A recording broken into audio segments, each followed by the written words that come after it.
everyone. Welcome back to Tucked In Tuesday. Have you ever wondered about what your teachers do when they're not teaching you? Well, I have a story to share with you tonight called My Teacher's Secret Life. Might tell you a little something about what she or he does. My Teacher's Secret Life by Stephen Krensky. I know everything about my new teacher, Mrs. Quirk. Her first name is Isabel. She bites her lip when she's thinking hard. And she has eyes in the back of her head in case we try anything funny. Once a week, Mrs. Quirk takes us to Miss Painter's art room. It's the only place in the school where we can make a mess on purpose.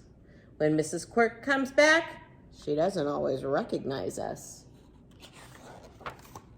Every day at 3 o'clock, Mrs. Quirk says goodbye to us. She doesn't leave, though, because she lives at school with all the other teachers. I can imagine what happens after we're gone. First, Mr. Crumple, the custodian, leads a trash patrol through the halls.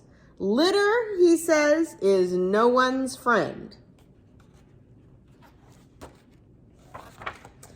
Then the gym teacher, Miss Whistle, makes everyone do exercises. Mrs. Quirk stands in the back because she has trouble touching her toes. All that running around makes the teachers hungry. The cafeteria staff cooks their meals, putting stuff together from the lunchtime leftovers. Potato puff soup and macaroni bread show up a lot. While the teachers eat, Mr. Stern, the principal, watches closely to make sure everyone behaves.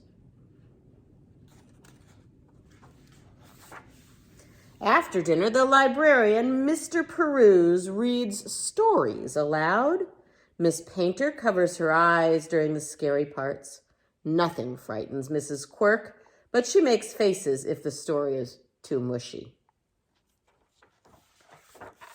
Later, the teachers return to their rooms.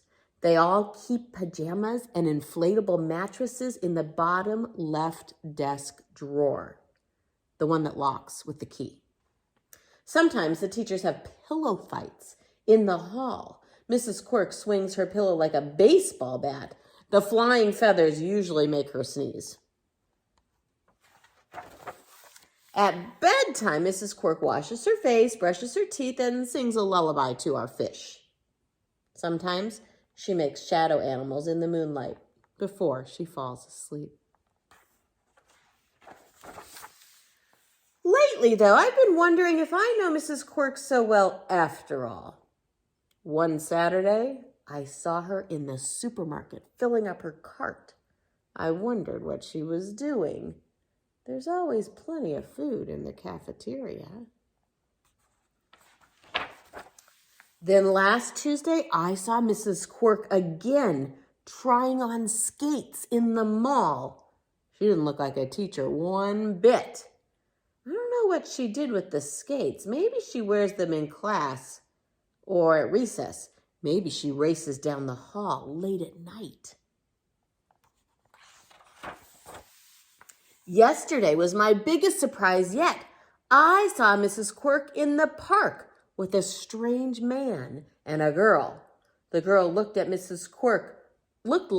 Quirk, only younger. The strange man didn't even put his arm around Mrs. Quirk, and she didn't seem to mind. I've been watching Mrs. Quirk extra carefully ever since.